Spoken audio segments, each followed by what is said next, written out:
Welcome to the Fantasy Football Profit Podcast, hosted by Craig Phillips and Jeff Torrey. Visit us at fantasyfootballprofit.com. And now your hosts, Craig and Jeff.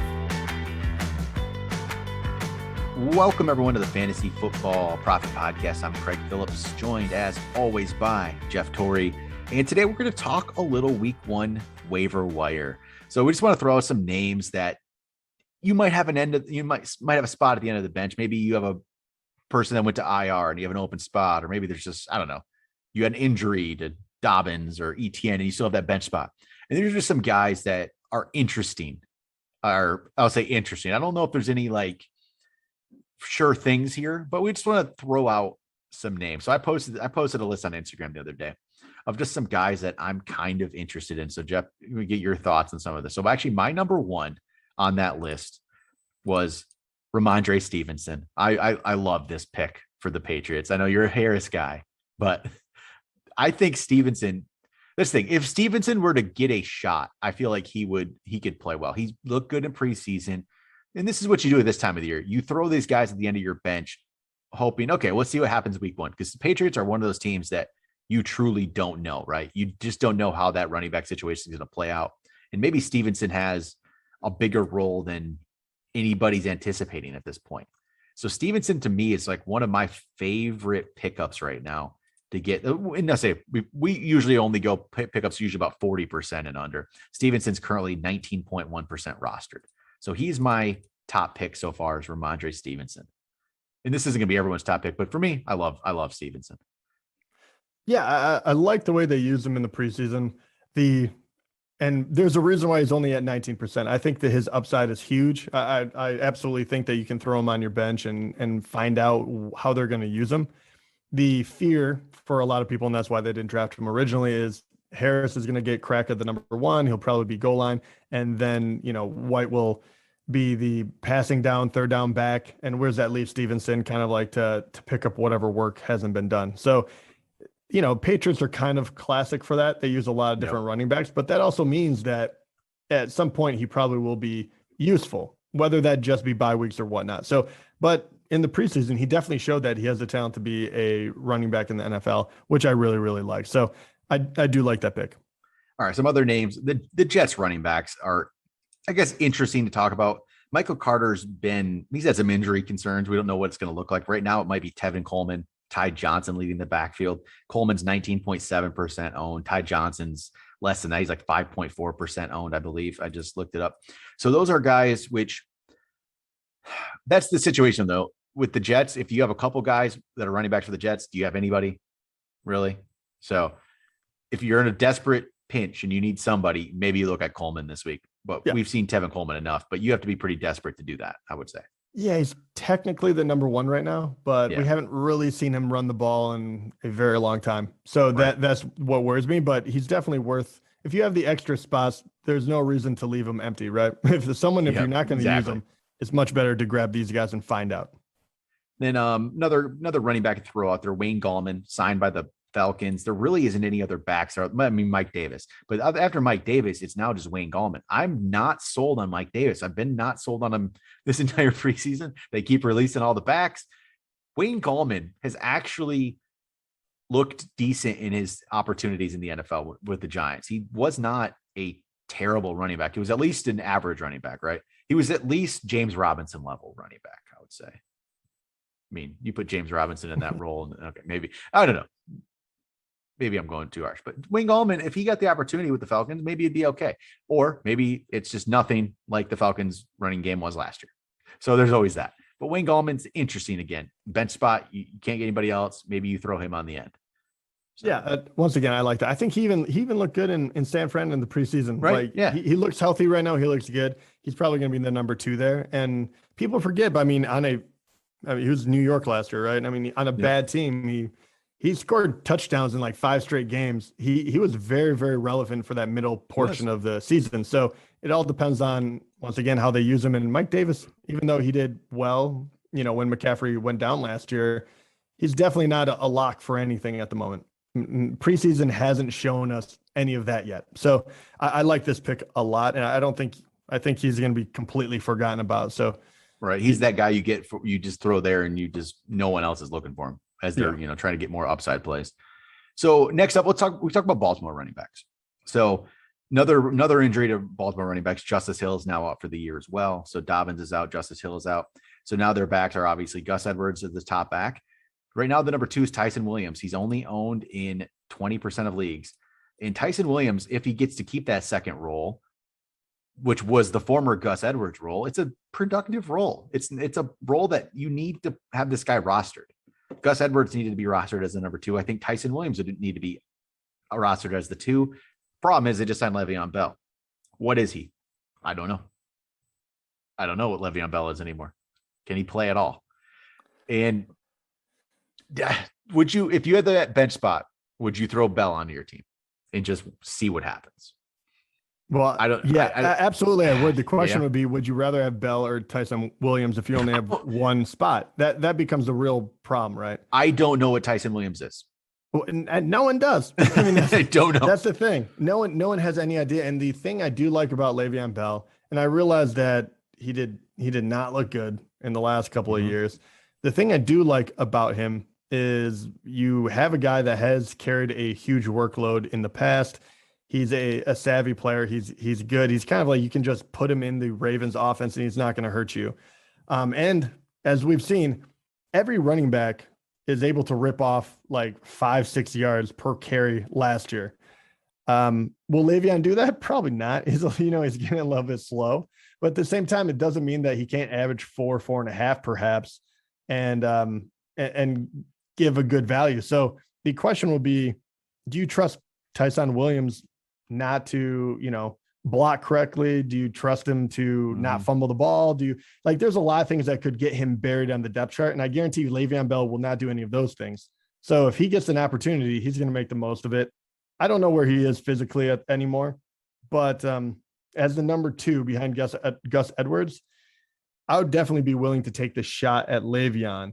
But the question is, where does he rank compared to everyone else? I think I would lean, I can't believe I'm saying this. I think I would lean Le'Veon right now instead of Tyson, because I don't know what the kid is. And I think you're going for the veteran as the number 2, just to have that safety. And just hold is he going to be, is he a better pick than Gallman? Is he a better pick than the other guys we named? I don't know about that. Maybe if you do the Bell thing, it's just that hope and that slight glimmer of hope that maybe he still has some of that old Le'Veon Bell in him, and he just hasn't had a chance to show it yet. So we'll see. Yeah. I mean, really. And I think that the Ravens is a good landing spot for him. He doesn't have to really create for himself. And that's what I like about it. If he was on a different team, I would say just give it up. Yeah. But with this one, you're going to have some large holes. They're going to be worried about Lamar. And he can always catch the ball. I don't know if they're going to utilize him that way, but there's definitely that Ravens offense is a good fit for him. Yeah. And then 2 other backs these are guys definitely much, much further down the list, that if you're like in a 10-team league, probably in a 12-team league, I don't see you rostering maybe one of them, but you guys might be a little deeper, or have deep benches. So Kenny Gainwell from the Eagles is interesting to me. I'm curious how they're going to use him. Are they going to actually, does he get an opportunity to be that pass catching back there? If he does, he could have some value. And then the second guy is way down the list. But I liked what I saw from him in the preseason, and he was good in college, but as Jarrett Patterson from for Washington. He's down the list a little bit, but they did release Peyton Barber. So part of it might be because Patterson looked good. He made the team as an undrafted, free agent. So I'm interested in him. I just I haven't played enough deep leagues, I guess, to draft him, which is, I don't like. I want him on my team. I really do, but I don't have a team right with a deep enough bench yet to put him on my team. But that's a guy just to keep an eye out. I'm interested in him. So wide receivers, I got a couple interesting wide receivers, I think, and few rookies is where. Well, actually, you know what? Before I do that, a couple other running backs just to throw out there quick. I missed a couple guys, a couple handcuffs. Alexander Madison. We talk about this all the time. If you have Cook, have Madison. Tony Pollard. If you have Zeke, you should have Tony Pollard, right? Like those guys shouldn't be this ownership level shouldn't be so far down. You should have those guys. And then the other one is Tony Jones Jr. because he actually might have some value on his own. They released Latavius Murray today. So Murray is gone. Tony Jones Jr. jumps into that Murray role. If it's anything like it was before, Murray actually had some value on his own. Maybe Tony Jones Jr. has that. and he's way down there, like 2% owned. So Tony Jones Jr. is very interesting as well. Yeah, Murray. I can't imagine him not finding a team. I have a feeling he's gonna like find his way on a waiver.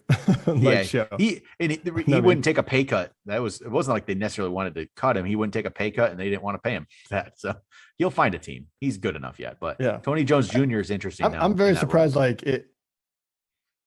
Yeah, he is. But Latavius Murray was one of those that if he went to the Ravens, I would be very interested. It's one of those that I know Le'Veon is there now, but we'll see. There could be a surprise splash. Yeah, that would be interesting, actually. All right. Wide receivers. Got some rookies here. We got Elijah Moore, I think is very interesting with the Jets.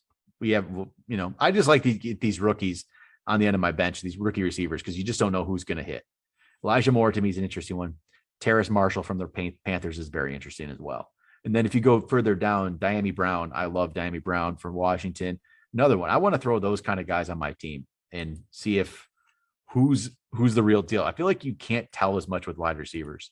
The wide receivers that go first, second, third round, sometimes it doesn't even feel like it matters where they go. You have first round guys that don't do as much, and you got like guys the second or third round who really look great. Oh, Kadarius Toney's another one, for the Giants. Throw him on the end of the bench if you have the spot, and just wait and see if any of these guys hit. I'd rather do that than some of the other, players that are maybe slightly more owned. But Elijah Moore is actually up to 40% now. So he's literally right at our cutoff for what we usually talk about. Because so the veterans around there, if you don't go for the rookies, the veterans are like the Nelson Aguilar, who's, I don't know, interesting. I don't know what the Patriots are going to do.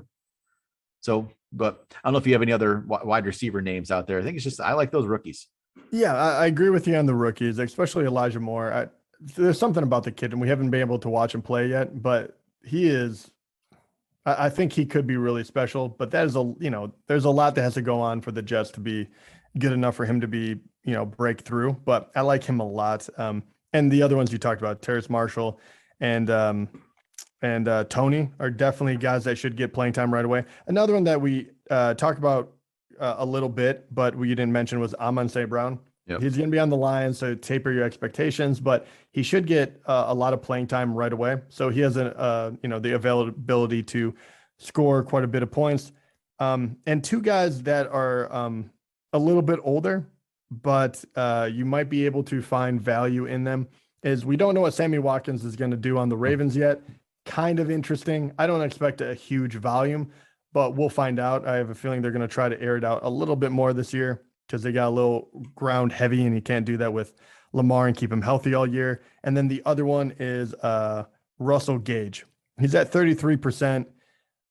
He's on Atlanta. He's going to be the number 2. We talked about him. He should be a safe way to get points if you're in a pinch. So he might be another place to go, especially if you need someone to contribute this week or coming up weeks, and you don't want to wait for Kadarius Toney to figure out what he is. So those would be the other ones I mentioned.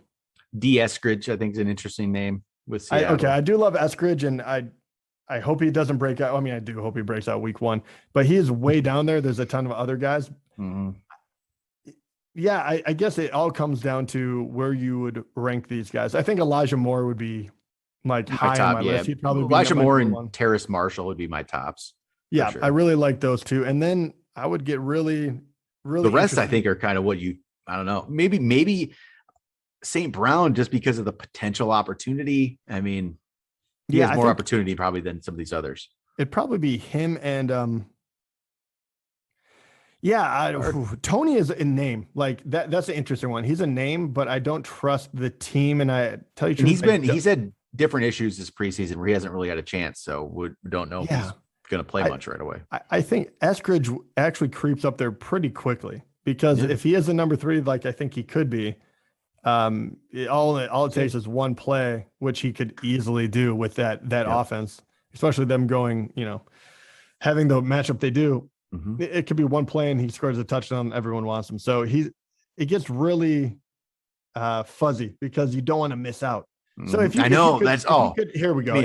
Here's my thing. If you can, now that we named all these guys, and we named a lot, right? Mm-hmm. And I realize we're naming a lot that are kind of stash players. If you're going to pick 2 players on each, wide receiver and 2 running backs, that you think that you have to get for week one because they could break out immediately, which two on each do you pick?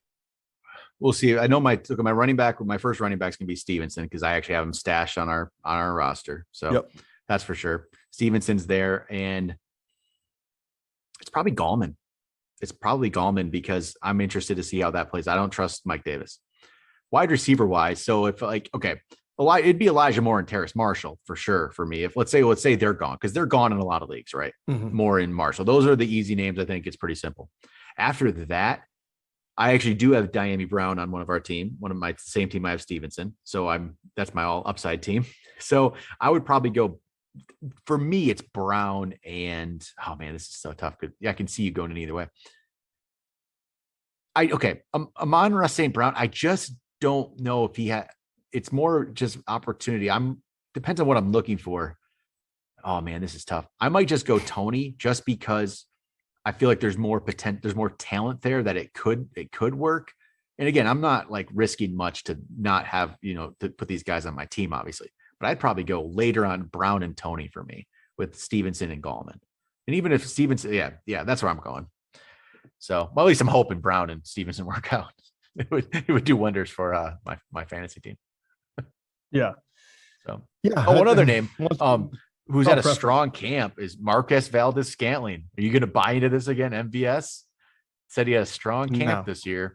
You're not going for it? No. What about Amari Rogers then? Amari Rogers is another name, another rookie who. Okay, I do like Amari Rogers, but knowing the way it goes in Green Bay, I like him, but I like the other names more because even like we saw with Tanyan, he could have a few games where Rogers is his best friend, but Devontae Adams, as long as he's healthy, he's going to be the guy that catches a ton of touchdowns. So I like the other guy's upside a lot more. And look into D. Eskridge. He's that guy. If they play him at the number 3 position this week, he could break out.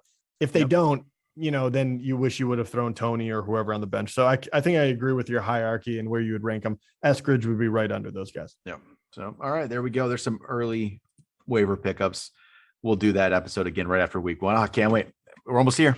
Week 1's almost here. The next episode you guys are going to hear from us is us breaking down the Bucs-Cowboys game, which is crazy to think we're just about there. It's almost here.